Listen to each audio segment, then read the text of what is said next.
Evening. Update lang tayo guys sa ano natin sa benta.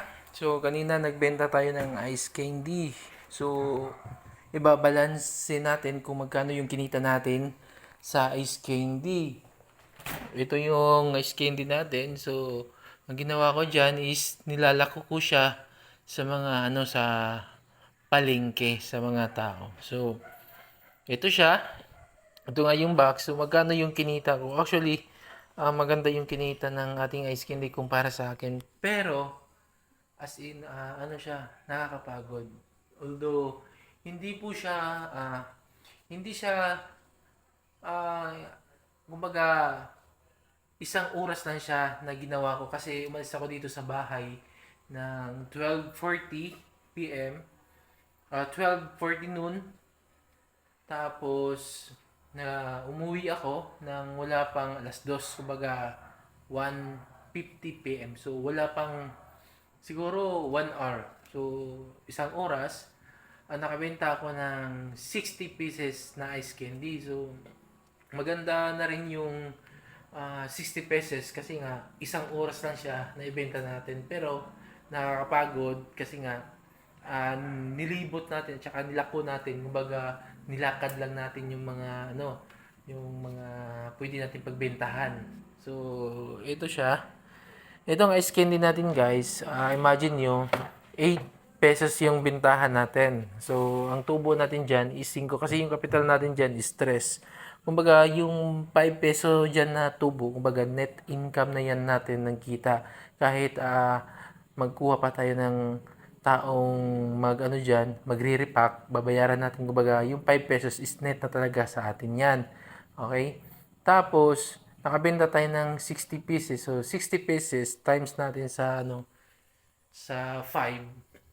So, magkano yung kinita natin? Meron po tayong 5, 10, 15, 20, 25. Meron po tayong 300. So, 300 po yung tubo natin. Pero imagine nyo guys, kumita tayo ng 300 sa isang oras lang.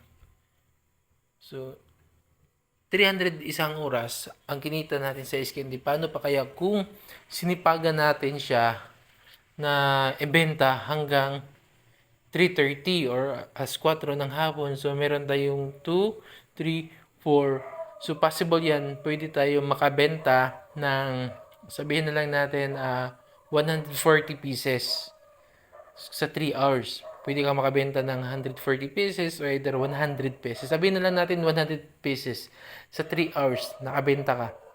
So magkano yung kinita is may 5 pesos ka na tubo dyan per isa. 100 pesos. So meron kang 500 pesos na kita sa ice candy. So maganda siya kung ikaw wala kang trabaho tapos may freezer ka. So yun yung mga freezer namin. Yan, ginagamit na rin namin to.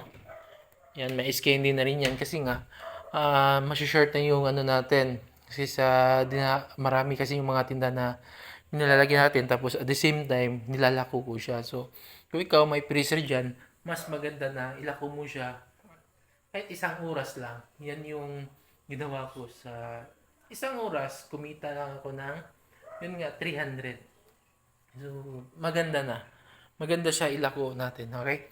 Tapos, ang goal natin ngayon, actually nga, ang goal natin ngayon kasi nga, ang dito sa channel natin, kailangan mo makapag-subscribe kasi nga, kung ano yung resulta ng negosyo natin na is candy, ipopost ko sa akin channel. Tapos, isa kayo sa maging witness kung meron ba talagang improvement or kikita ba tayo ng malaki kapag sinipagan natin ang isang negosyo.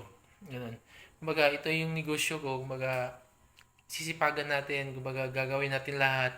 Patay na kung patay. Gagawin natin. Ah, hindi ko lang alam kung kailan siya mag mag-click. May mga ganyan. Pwede siyang mag-click, pwede ring hindi. Pero sana naman mag-click siya kasi nga gagawin natin lahat. Patay na kung patay. Kailangan natin silang ibenta. Tanggalan natin yung hiya natin. And syempre magdadasal tayo na palagi kay God na sana ibigay niya sa atin yung hiningi natin na negosyo na click. So, yun.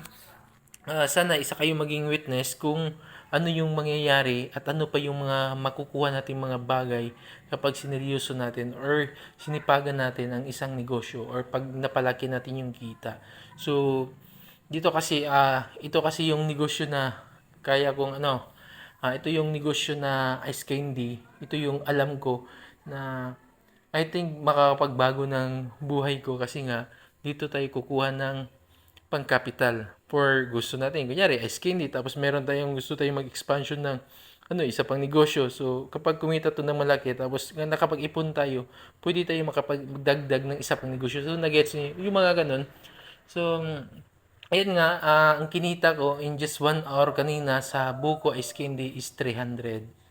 So maganda na yan. Paano pa kaya kung nilako ko siya, sinipagan ko, what if pa kaya kung isang araw akong naglako, sabihin natin 9 AM hanggang 4 PM, so magkano kayong kikitain? So dito sa Pilipinas, may kinikita kapag tayo ay masipag. So, yun, paki-follow or paki-subscribe na lang sa channel na ko guys para at least isa kayo sa maka-witness or pwede nyo rin ako sabayan, pwede nyo to gawin sa lugar nyo. Okay, so yun lang muna ang update natin. Tapos, sana nga makasubscribe ka